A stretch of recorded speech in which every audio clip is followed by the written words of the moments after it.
Hello and welcome to the weekly VM Campos Comic Book Club.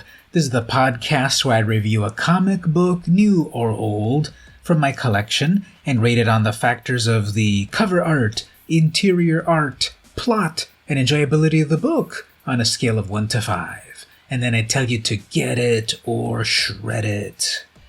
This week I'm reading Colonel Weird, Cosmagog, number 1, published in 2020 by Dark Horse Comics. So first up, a little bit of background information. I don't have any background information to share. I saw this comic at my local shop. I thought the cover looked interesting. It was in issue number 1, so I picked it up. What I do know about it, vaguely, just comes from Overlord Comics Review, his video, Black Hammer, A Deconstructed Farm. If you haven't checked out Overlord Comics, which I guess is under the YouTube channel Strange Brain Parts, he talks about the whole world of Black Hammer by Jeff Lemire et al. And that's all that I know about that series. And that's all that I know about this series, that it's an independent comic from Dark Horse by Jeff Lemire, he's worked with various artists throughout the years. It's like a superhero pastiche. That's all I kind of know about this series. Thanks to Overlord Comics for kind of explaining it to me. Alright, let's move on to the cover. The standard cover is the one that I got, and that's by Tyler Crook, who also does the interior art. And it was one of the reasons why I got this comic. So let's say I don't know anything about this comic. We have 3 people on the cover: an old man, a middle-aged man, and a young boy. Later on, I discover it's the same person. And behind them are a bunch of planets and a bunch of Kirby energy. Those are the sort of like splotches of energy that Jack Kirby was famous for. And they each have some confused expression. And the logo looks cool. The word Colonel, has a weird eye creature, which then is kind of got tentacles connecting to the rest of the words. And then the word Cosmagog. So it was a very striking cover. That's why I picked up this book not knowing anything about it. And sometimes you can judge a book by its cover, and that's what I did here, because I'm going to give this a 5 out of 5. So it looks like it's kind of like a watercolor cover, and the expressions on the 3 characters look great. And it's so otherworldly, literally, there's a bunch of planets floating around in red and pink tones, so it's a very striking cover. Something's going on with space, and that's why I like the cover. Interior art, like I said, is by Tyler Crook. He's credited as art and letterer. Interior art is also amazing, better than the cover. There's such a great variety of panels, of layout, of expressions, of scenery, characters, colors. Everything is on par. Everything surpasses what's on the cover in terms of this sort of watercolor, painterly style, realistic colors when we're in one part of the story, and then outlandish colors in greens and reds. In the beginning, there is a great expanse of an empty road in a desert or something, and there's something that echoes that, not giving it away, but there's something that sort of echoes that expansiveness on the last page, so I appreciate that. And the drawing of the same character, Colonel Weird, in his various time periods, I think is done very well, from a child to a 20-year-old to a 40-year-old to a 70-year-old. This art is just amazing. In the beginning, when the character runs into, I guess, an abandoned gas station in the middle of nowhere, there's a great amount of detail on that dilapidated, rusty structure and the shadows, plus reflections on the glass. It's great. When the Colonel is a little kid in the past, there's a great sepia tone aspect to it all. A door is open, and then there's an amazing, fantastical, scary scene of space. So for all of those reasons, this is a 5 out of 5 in the art department.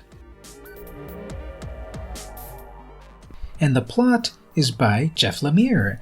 From the little that I know, this has been a creator-owned project that has not been around that long. I think it was 2016, 2017, around there.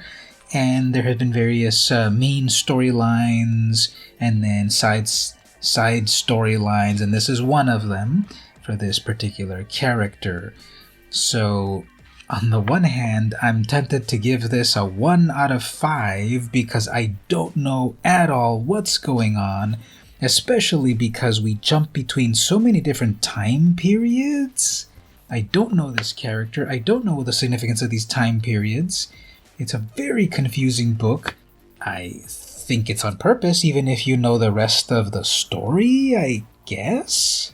On the flip side, I would also give it highly a 4 or a 5 out of 5 because I think it's interesting what Lemire is trying to create here. Some sort of time distortions going on.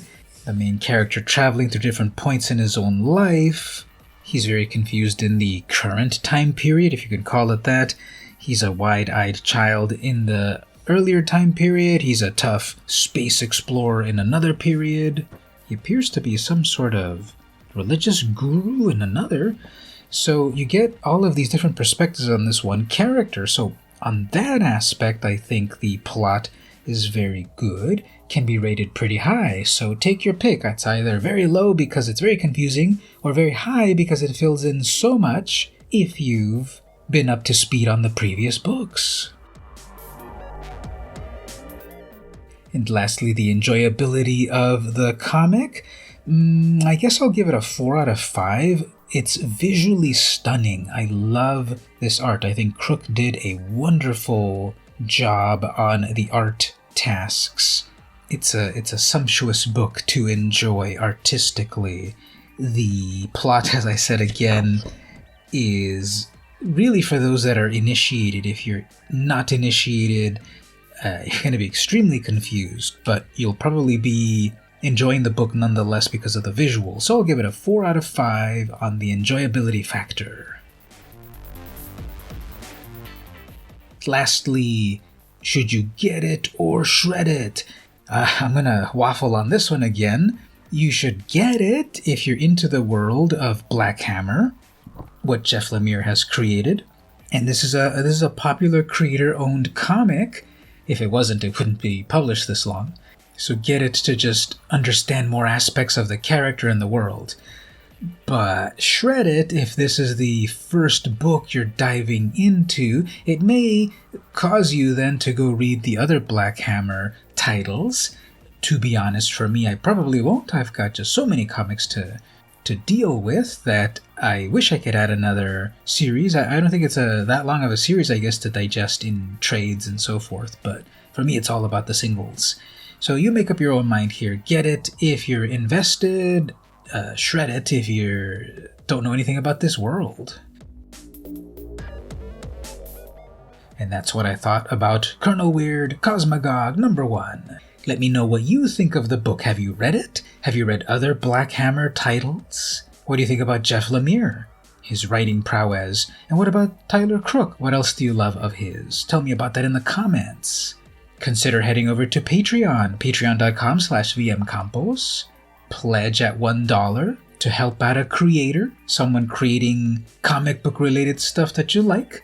I would greatly appreciate it. If you enjoy the stuff that I do, my weekly reviews, my monthly comic hauls, my live streams, my top lists, all that good stuff, consider pledging $1. That really helps. I love seeing the notification pop up that I've got a new patron, at any level, of course. If you go over to the $2 tier, not only will you unlock the basic exclusives that you get at the $1 tier, but I'll actually mail you some comics in appreciation. If you can't quite pledge at the moment, no worries. Simply follow on Patreon to be alerted to everything that I do regarding comic books, Magic the Gathering, video games, technology, food, etc. Don't forget to like, comment, share, subscribe, ring the bell, battle the Minotaur. I would really appreciate it. And tell me what you thought about this comic. This week I read Colonel Weird Cosmagog #1, published in 2020 by Dark Horse Comics. This has been the weekly VM Campos Comic Book Club, and I'll see you next week.